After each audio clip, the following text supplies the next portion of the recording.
Open your cerebral cortex and shift your lobes into upper beta phase, because you are going to have Bitcoin knowledge transmitted directly into your vestibulocochlear. Your host at Bitcoin Knowledge is Trace Mayer, an early Bitcoin advocate since it cost $0.25, but this is not intended to be investment advice. A doctor of jurisprudence, but this is definitely not legal advice. And an investor in core cryptocurrency infrastructure, including Armory, BitPay, Kraken, and Mitagio, but this is not a recommendation of those services. Here, you get fed via direct mind download with pure and free Bitcoin knowledge. Welcome back to the next episode. We have Michael Perklin from Bitcoin Consultants, president of that, and also a director of the Bitcoin Alliance of Canada and the Cryptocurrency Certification Consortium, which you can find at cryptoconsortium.org. For those who might have seen the panel that I was on at Coin Summit, where Steve Waterhouse of Pantera moderated, I mentioned that it would be very important for us as an industry to develop new standards, much like information systems standards, traditional accounting auditing standards. We're going to have to mix a lot of these things and create some of our new standards for this new cryptocurrency industry. And that's exactly what Michael Perklin's been doing at this Cryptocurrency Certification Consortium. He's come up with 3 different certifications, and so we're going to be talking about those. So, Michael, first, welcome to the show. Thanks for having me, Trace. Yeah, and can you give us a little bit of your background? Sure. So I've been involved in information security for the last decade of my life. I was previously employed as a digital forensic investigator and a cybersecurity investigator. I left all of that to follow Bitcoin full-time because as a cryptocurrency and with my passion for cryptography and information security, it was just a perfect match. Bitcoin Consultants perform security audits for a variety of different companies in the cryptocurrency space. We've worked with Ethereum, we've worked with exchanges, we've worked with gambling sites, anybody who needs to secure large volumes of Bitcoin. It was through my work with Bitcoin Consultants, when we were trying to hire new staff, we realized that while some candidates would say, yes, I know Bitcoin and I understand Bitcoin, after asking them a couple of questions, it became clear that they didn't truly understand Bitcoin as well as they thought they did. For example, they'd say things like, oh yeah, it's that anonymous, untraceable currency, isn't it? And I'm sure your listeners know Bitcoin is definitely not untraceable. It's highly traceable. And while it can be used anonymously, Bitcoin itself is not anonymous. So rather than making a test for these candidates to prove their knowledge, we realized that we weren't alone in this. We're not the only company in the cryptocurrency space who has a problem identifying true talent in Bitcoin. So we decided to create a nonprofit organization, C4, the Cryptocurrency Certification Consortium. It's just a hell of a lot easier to say C4. And this nonprofit organization, we gave it the mission statement to build common measuring sticks against which the cryptocurrency space can measure standards. Our first project was personnel standards. And to that end, we created 2 exams. One is the Certified Bitcoin Professional Exam, or the CBP. The other one is the Certified Bitcoin Expert Exam, or the CBX. So Capital One, for example, they did a job posting looking for someone who is familiar with virtual currencies and Bitcoin. Overstock has been wanting to hire people familiar with Bitcoin. When I was at Money 2020, I made sure that the panel I moderated, an entire section of that was on the difficulty of finding the human capital. Because all these payments companies, all these financial companies, anybody who's going to want to be coming into this space, for the most part, it's been just very hobbyist. Everybody just brewing their own thing, and there haven't been a lot of standards for it. And so everyone's a Bitcoin expert these days, which is kind of scary. And, you know, as long as you know a little bit more than the next guy, you are an expert to them, right? And not a lot of people know anything about Bitcoin. What are these 2 different certifications, and how can the people who are running businesses that might be listening to this podcast really apply them? Because when I think of the audience, you know, we got people in Bitcoin land, but we also got, you know, CEOs or other C-suite executives at whichever company. They want to learn about Bitcoin, so they're listening to the podcast and they decide, you know, we're going to take the plunge. Dell's taking Bitcoin. They're eating our market share. We got to do something about it, or whatever company. but they're not technical. They're not CTOs. They're not coders. Like, how can these two certifications help everybody in this space who's thinking of moving into Bitcoin-related stuff? Great questions. So what's important to realize is that every industry so far has some kind of a certification. If you're dealing with networking, there are a variety of networking-related certifications. If you're dealing with security auditing, there are security auditing certifications. Accounting, there are accounting certifications. So pass the bar to be a lawyer. Exactly. Pass the boards to be a doctor. Get your pilot certificate to be a pilot. I mean, we got a lot of these things to make sure that we don't crash the plane or cut the wrong artery or whatever it is. Exactly. Now, I'm not going to lie here.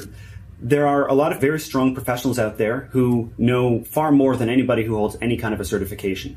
Then again, there are a lot of people who hold certifications who may not necessarily know as much as somebody who doesn't. Just because you have some letters after your name doesn't immediately make you an expert.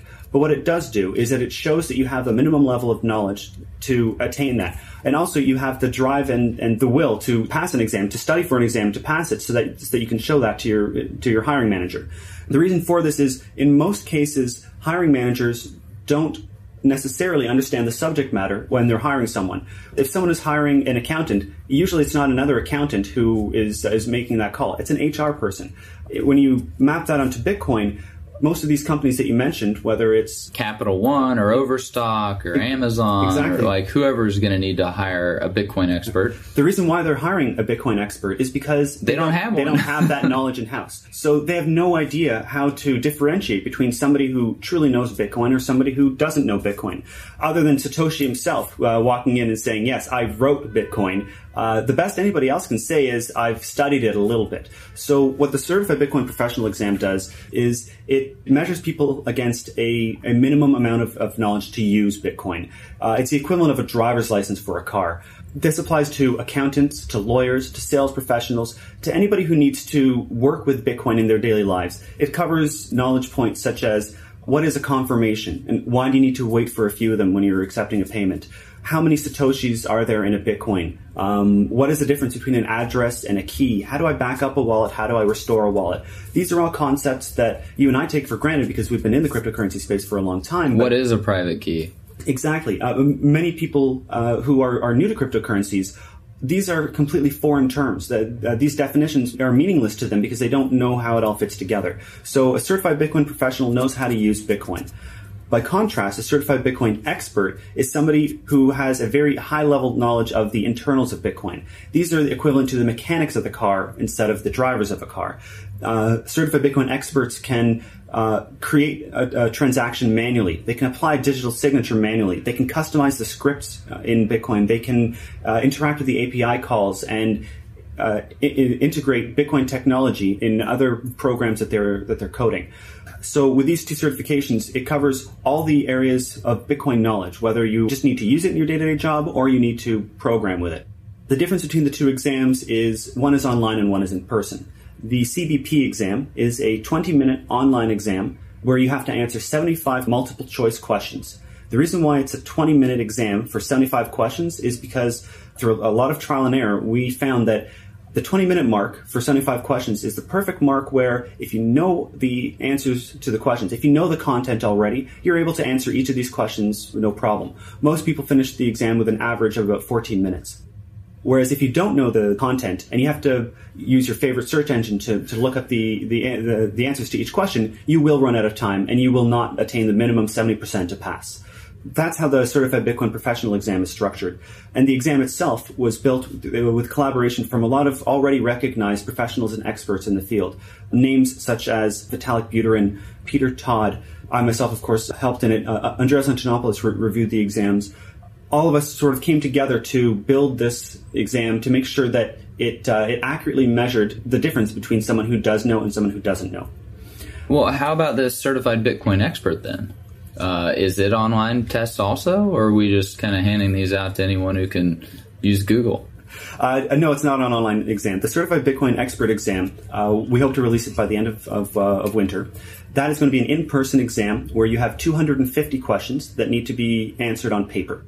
We're partnering with Bitcoin centers and testing centers around the world where if you have interest in taking this exam, will identify the nearest testing center to you, arrange with them a time for you to go in and write the exam in a proctored environment in person. You'll have no access to online material for searching. You'll have no access to any What's the expected time to take this test? 250 questions and 3 hours or so? We're still finalizing the exam, but we want to make it equivalent to some of the other higher education. Exactly. So I think 2 to 3 hours would be reasonable. It would be equivalent in difficulty to becoming a CA or to earning your CISA or your CISSP certification, if your listeners are familiar with those certifications. Now, you mentioned go to like the closest Bitcoin center. Or testing center. A lot of people might not be familiar that we have these Bitcoin centers. Like you have Decentral up in Toronto. We've got the Bitcoin Center in New York City. Mm-hmm. What are some of the other ones? We got Denver, San Francisco, Australia. Denver has some. You're right. There is one in Australia. We're partnering with a gentleman who's interested in proctoring these exams in Australia. In Montreal, there's the Bitcoin Embassy. In France, there's the Maison de Bitcoin. These are popping up all over the world as co-working spaces, as Bitcoin information centers. It's important for your listeners to know that we're not only partnering with Bitcoin centers. That is ideal. If there's a Bitcoin center in your local country or your local neighborhood, that's the best place to go with. Well, because you might find a tutor. Exactly. Absolutely. But where there is no Bitcoin-friendly building in a localized area, we'll partner with classical testing centers. Most certifications partner with these types of testing centers where all they do is allow people to come in and write a test. They proctor exams for dozens upon dozens of certifications. So we'll be leveraging these institutions where Bitcoin centers aren't available. Man, that sounds really, really helpful. Could screen resumes for people who have these certifications, and then you don't have to weed through a bunch of people who can't even pass the coding test that you might give them. Say you're looking for someone to work on a wallet. We've had that problem at Armory. We look at their resumes. Oh, they look like a good candidate. So we send out the coding test, and we never get an answer back. Right. 3 weeks later, and it's completely open book. It's that hard. We'd also like to bring certification classes to conferences. So, for example, if there's a developer-centric conference coming up, we'd like to get a room in the conference center where we can close the doors for 2 hours, and any of the developers who are attending this conference, at the end of the conference, if they want to try their hand at earning certification, they can do so right there. Yeah, see, all this is just great at helping to professionalize the industry, helping it to really become much more kind of standardized, predictable, and really, get the work done that needs to get done, because we got so much potential and so much work that needs to get done with this. Now, what is this cryptocurrency security standard? It's the last thing on the list to kind of talk about. I mean, What is it and why is it important? Well, as I mentioned, C4 is a nonprofit body that is developing standards and developing measuring sticks against these standards. Our first project was personnel certification. Our second project is security certification. There are so many companies in this space who are all taking completely different approaches to security, and some of them are quite successful. Some of them are not as successful. And the only easy way that you can compare one company to another is if you're familiar with all the various features and services from that company, so that you're able to compare an apple to an orange as a fruit. But not everybody is a security professional like myself. Most people who just need to use Bitcoin, all they see is a bunch of bullet points on MTGOX's website that says, we're secure, we're fast, and trade at high speed. Yeah, they're all nuts to me. That's right. So because everybody is implementing security in a different way, it's difficult to compare one company's security offerings from another company's security offering. And that's where the cryptocurrency security standard comes in. We have broken down all the things that make a secure cryptocurrency system into a discrete list of aspects. For example, an aspect could be how a key is created, how the key is stored. Make sure there's proper entropy. Exactly. Make sure that there's proper key stretching. All of these things, right? Exactly. And for your less technical in the audience, it's really just about how you make a key, how you store a key, how you use a key, and when you're done, how you decommission a key. Those are the 4 steps in the life cycle of a cryptocurrency key. And every company has a different approach when they are performing these 4 tasks. So by breaking it down into these common steps and all the common risks associated with each of these steps, now you can easily compare with accuracy the offering from one company to an offering from another company, because you're looking at all of the common ways that they're doing these things. And you no longer need to get confused when, well, this company has two-factor authentication with phone or with SMS, but this one has it with Google Authenticator, and are those the same? Are they not? We break it down to... When in reality, they might both be able to serve a man-in-the-middle attack, and so they have control over all of the keys, or could potentially have control over all the keys, like some of our quote-unquote multi-sig wallets out there, like BitGo or Coinbase, for example, as opposed to being able to generate all of your own private keys and storing them yourself with something like Armory. They are completely different types of wallets, like in terms of the security profile. But for people that are just reading the sales page, they can't compare. They have no idea that one is steak and the other is like an apple. I mean, they have no idea that they're not anywhere comparable. Exactly. So C4's mission statement of making these common measuring sticks where it makes it easy for someone who doesn't quite know the space to know if this person knows Bitcoin or doesn't know Bitcoin, or if this is a level 1 secure system or a level 2 secure system or a level 3 secure system, with simple numbers like this or simple certificate letters like this person is a CVP or this person is not a CVP. People who don't know are now able to make informed decisions about hiring and informed decisions about which wallet to choose. Yeah, because a lot of times it's, oh, well, Bitcoin's open source, just read the code. You know, and the best wallets, they have to be open source so you can read the code. But how many people actually can read the code? And then of that, how many people actually do read the code?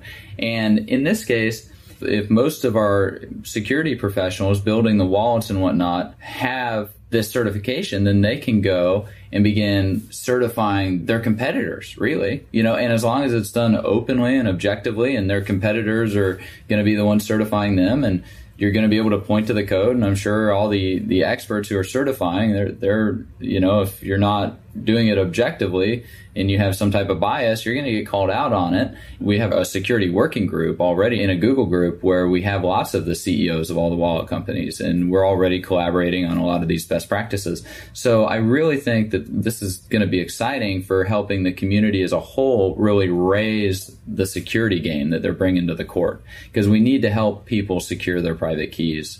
And we need to make sure that we as an industry, if we're in possession of private keys of other people as custodians, that we're securing them to a very high standard.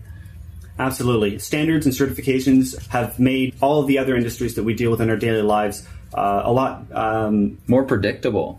Thank you. I mean, all the way from cutting hair. We have certifications for hairstylists. We have certifications for lawyers, accountants, doctors, pilots, security professionals, cooks, like across the board.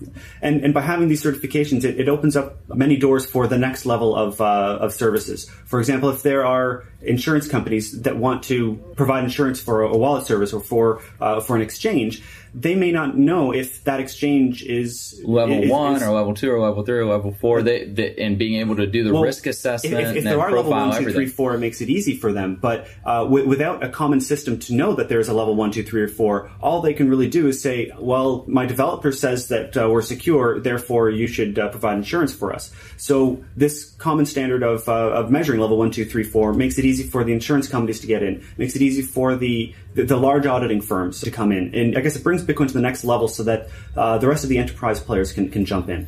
Well, this has been a great interview.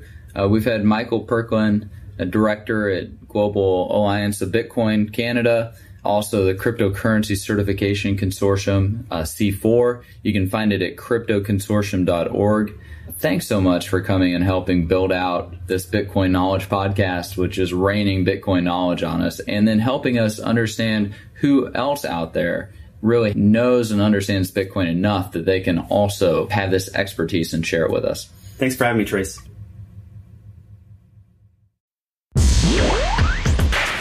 Be sure to get a copy of the free Bitcoin Guide at freebitcoinguide.com.